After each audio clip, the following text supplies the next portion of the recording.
ಆತ್ಮೀಯ H16 news ಅರ್ಥಾತ್ ಸೀತಾರಾಮ್ ನ್ಯೂಸದ ವೀಕ್ಷಕರೇ, ನಾನು ನಿಮ್ಮವ ಎಂ ಆಯುಧ ಮಲ್ಲಪ್ಪ ಜೊತೆವ. ತಾವು ಈಗ ಸುದ್ದಿಗಳ ಲೋಕಕ್ಕೆ ಎಂಟ್ರಿ ಹೊಡಿತಾ ಇದ್ದೀರಿ.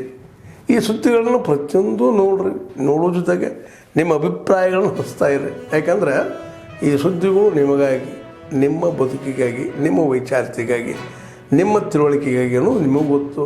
ಜೊತೆಗೆ ನಮಗೂ ನಿಮ್ಮೊಂದಿಗೆ ಇದೊಂದು ಮಾತಾಡುವಂಥ ಜೊತೆಗೆ ಸುದ್ದಿಗಳನ್ನು ಬಿಡುವಂಥ ಕೆಲಸ. ಈ ಕೆಲಸದಲ್ಲಿ ನಾವು ನಿಮ್ಮೊಂದಿಗಿದ್ದೀವಿ ಅಂತ ಹೇಳ್ತಾ ನೋಡ್ತಾ ಇರಿ ಸುದ್ದಿಗಳನ್ನು. ಪರಾಜಿತ ಅಭ್ಯರ್ಥಿ ಏನು ಸನ್ಮಾನ್ಯ ಶ್ರೀ ಎಸ್.ಆರ್. ಗೌಡರು ಅನೇಕ ವಿಚಾರಗಳನ್ನ ಮಾತಾಡಿದ್ದಾರೆ. ಅದಕ್ಕೆಲ್ಲದಕ್ಕೂ ಉತ್ತರ ಕೊಡೋದಕ್ಕೇನೆ ನಾನಾಗಲಿ, ರವಿ ಅವರಾಗಲಿ, ಸಿ.ಆರ್. ಉಮೇಶ್ ಅವರಾಗಲಿ ಇವತ್ತು ಇಲ್ಲಿ ನಿಮ್ಮ ಮುಂದೆ ಹಾಜರಾಗಿರೋದು. ಅದರಲ್ಲಿ ನಾನು ಮೊದಲನೇದಾಗಿ ಎಸ್.ಆರ್. ಗೌಡ್ರನ್ನ ಕೇಳಲಿಕ್ಕೆ ಬಯಸ್ತೇನೆ. DCC ಬ್ಯಾಂಕ್ ನಿರ್ದೇಶಕ ಸ್ಥಾನಕ್ಕೆ ತಾವು ಸ್ಪರ್ಧೆ ಮಾಡಿದ್ದೀರಿ. ಪ್ರಜಾಪ್ರಭುತ್ವದ ವ್ಯವಸ್ಥೆನಲ್ಲಿ ಪ್ರತಿಯೊಬ್ಬರಿಗೂ ಸ್ಪರ್ಧೆ ಮಾಡಲಿಕ್ಕೆ ಅವ್ರದೇ ಆದಂಥ ಹಕ್ಕಿರುತ್ತೆ. ಆದರೆ ನಾನು ಕೇಳ್ತೀನಿ, ಈ ತಾಲ್ಲೂಕಿನ ರೈತರ ಪರವಾಗಿ DCC ಬ್ಯಾಂಕಿಗೆ ನಿಮ್ಮ ಕೊಡುಗೆ ಏನಿದೆ?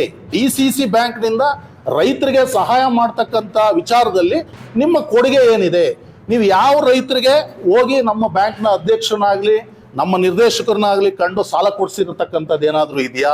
ಅಥವಾ ಯಾವತ್ತಾದ್ರೂ ಯಾವುದಾದ್ರೂ ಒಂದು ಸಂಘಕ್ಕೆ, ಈಗ ನಾವು ಜಿಲ್ಲಾ ಬ್ಯಾಂಕ್ನಿಂದ ಏನೋ ಸಂಘಗಳಿಗೆ ಅಂದರೆ ಫ್ಯಾಕ್ಸ್ಗಳಿಗೆ ಸಾಲ ಕೊಡ್ತಕ್ಕಂಥದ್ದು ಅದು ಪ್ರೋಸೆಸ್ ಯಾವಾಗಲೂ ನಡೀತಾನೆ ಇರ್ತದೆ. ಅದಾಗಿ ಕೂಡ ಏನು ಆ ಸಂಬಂಧಪಟ್ಟ ಫ್ಯಾಕ್ಸ್ನಲ್ಲಿ ರೈತರು ಇರ್ತಾರೆ, ಅಂಥ ರೈತರಿಗೆ DCC ಬ್ಯಾಂಕ್ನಿಂದ ಸಾಲ ಆ ಸಂಘಕ್ಕೆ ಕೊಟ್ಟು ಸಂಘದ ಮುಖೇನ ರೈತರು ಕೊಡೋದು ಒಂದು ದಾರಿ. ಆದರೆ ಮತ್ತೊಂದು ದಾರಿ ತಮ್ಮೆಲ್ರಿಗೂ ಮಾಹಿತಿಗೋಸ್ಕರ ಹೇಳ್ತೀನಿ, ಆ ಏನು ಸಂಘದ ಸ್ವಂತ ಬಂಡವಾಳದಲ್ಲಿ ಸಮೇತ ಆ ಸಂಬಂಧಪಟ್ಟ ರೈತರಿಗೆ ಸಾಲವನ್ನ ಕೊಡ್ತಕ್ಕಂಥ ಅವಕಾಶ ಇದೆ. ನೀವು ಡೆಪಾಸಿಟ್ ಇಟ್ಕೊಂಡು ಆ ಡೆಪಾಸಿಟ್ ದುಡ್ಡಲ್ಲೇ ನೀವೇನೇ ರೈತರಿಗೆ ಬೆಳೆ ಸಾಲ ಕೊಡ್ಬೋದು. ಅಥವಾ ಯಾವ್ದಾದ್ರು ಸಂಬಂಧಪಟ್ಟಂತ ನ್ಯಾಷನಲೈಸ್ ಬ್ಯಾಂಕ್ನ ಸಂಪರ್ಕಿಸಿ ಆ ಬ್ಯಾಂಕ್ನ ಮುಖೇನ ಸಾಲ ಕೊಡಿಸ್ತಕ್ಕಂಥ ಅವಕಾಶ ಇದೆ. ಎಸ್.ಆರ್. ಗೌಡರು DCC ಬ್ಯಾಂಕ್ ಬಗ್ಗೆ ಮತ್ತು ನಮ್ಮ ಅಧ್ಯಕ್ಷರು ಹೆಸರನ್ನ ಹೇಳ್ದಂಗೆ ಪರೋಕ್ಷವಾಗಿ ಏನು ಟೀಕೆ ಮಾಡಿದ್ದಾರೆ, ಎಸ್.ಆರ್. ಗೌಡರು ಮತ್ತೆ ಏನು ನಮ್ಮ JDS ನ ಅಧ್ಯಕ್ಷರಾದಂಥ ಪ್ರಕಾಶ್ ಅವರಿಗೆ ನಾನು ಹೇಳಲಿಕ್ಕೆ ಬಯಸ್ತೀನಿ, ಮೊದಲು ನಮ್ಮ ಏನು ಫ್ಯಾಕ್ಸ್ನ ರೈತರ ಹಿತ ಕಾಪಾಡ್ರಿ. ಹಿತ ಕಾಪಾಡೋದಕ್ಕೆ ನಿಮ್ಗೊಂದು ಅವಕಾಶ ಇದೆ, ಅದನ್ನು ಕೂಡ ನಾನು ನಿಮ್ಮಲ್ಲಿ ಮನವಿ ಮಾಡ್ತೀನಿ. ನಮ್ಮ ಪುರಸಭೆಯ ವಿಚಾರದಲ್ಲಿ ತುಮಕೂರಿನ ಜಿಲ್ಲೆಯ PD ಅಧಿಕಾರಿ ಒಳಗೊಂಡಂತೆ ಇವತ್ತು ಒಂದು ಸಭೆನ ಮಾಡಿ ಏನು ಬಹಳ ದಿನದಿಂದ ನೀರಿನ ವ್ಯತ್ಯಾಸಗಳು, ಕೊರತೆಯ ವಿಚಾರಗಳಲ್ಲಿ ಪಟ್ಟಣದಲ್ಲಿ ಬಹಳ ದಿನದ ಆಸೆಯಂತೆ ಪ್ರತಿಯೊಬ್ಬರ ಮನೆಗೂ ಆದಷ್ಟು 2 ದಿನಕ್ಕೊಮ್ಮೆ ಸಿಹಿಯ ನೀರನ್ನು ತಲುಪಿಸ್ಬೇಕು ಅನ್ನೋದನ್ನು ನಾವೇನು ಶ್ರಮವಾಗ್ತಿದ್ದೋ ಅದರಂತೆ ಈ ಇಂದಿನ ವಾರದಿಂದ ಪ್ರತಿಯೊಬ್ಬರ ಮನೆಗೂ 2 ದಿನಕ್ಕೊಮ್ಮೆ ಸಿಹಿಯ ನೀರನ್ನು ವಿತರಣೆ ಮಾಡ್ತಿರೋಂಥದ್ದನ್ನ ನಾನು ಈಗ ತಾನೇ ಎಲ್ಲ ಅಧಿಕಾರಿಗಳ ಒಳಗೊಂಡಂತೆ ತಿಳ್ಕೊಂಡಂತೆ ಸಭೆಯಲ್ಲಿ ನಿಗದಿಯಾಗಿರುವಂಥದ್ದನ್ನು ನಿಮ್ಮ ಮುಂದೆ ಹೇಳಲಿಕ್ಕೆ ಬಂದಿದ್ದೇನೆ.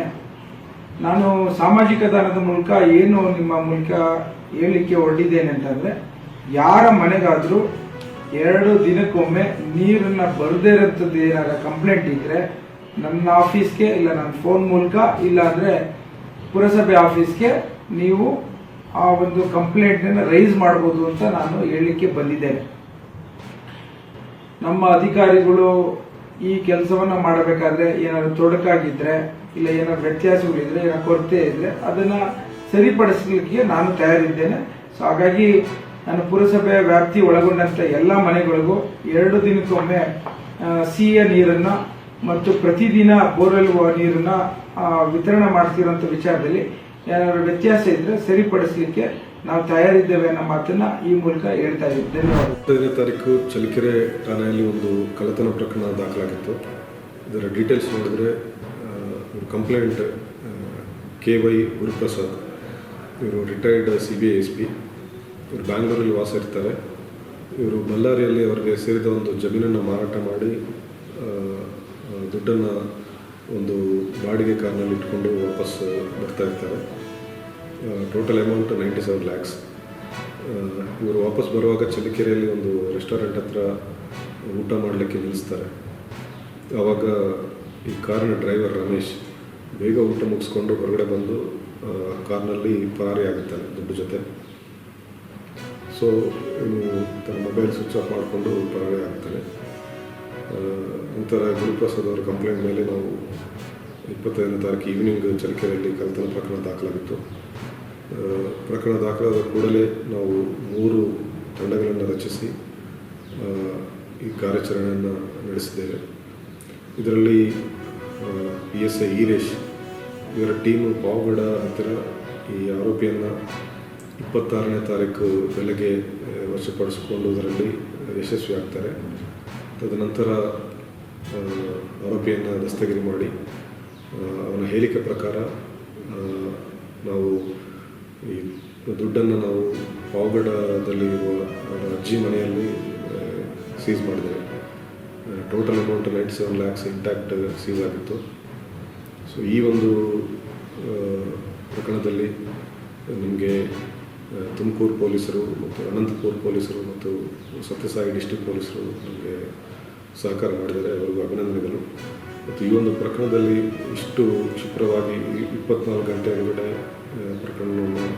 ಪ್ರಕರಣವನ್ನು ಯಶಸ್ವಿಯಾಗಿ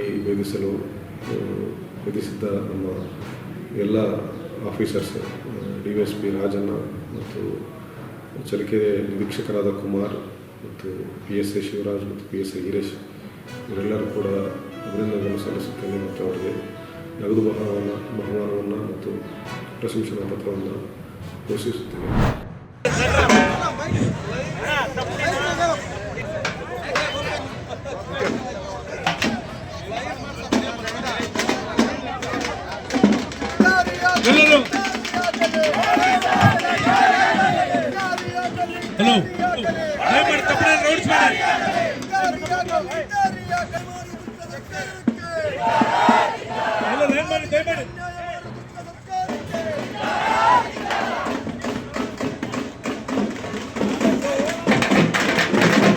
ಹಲೋ ಹಲೋ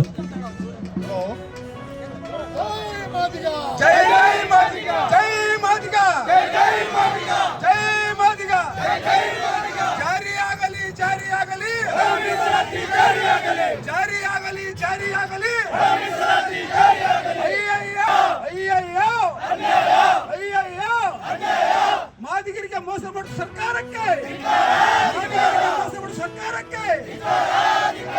ಜಾರಿಯಾಗಲಿ ಬೇಕೇ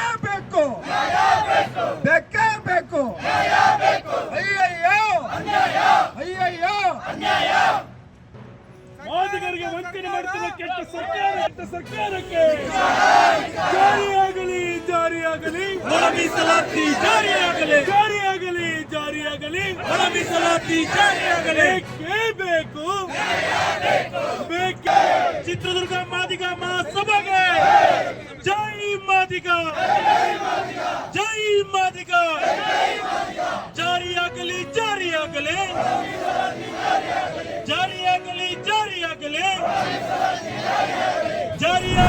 ಆತ್ಮೀಯರೇ, ಎಲ್ಲ ಸುದ್ದಿಗಳನ್ನು ನೋಡಿದ್ರಲ್ಲ, ಏನು ಅನಿಸ್ತು ನಿಮಗೆ?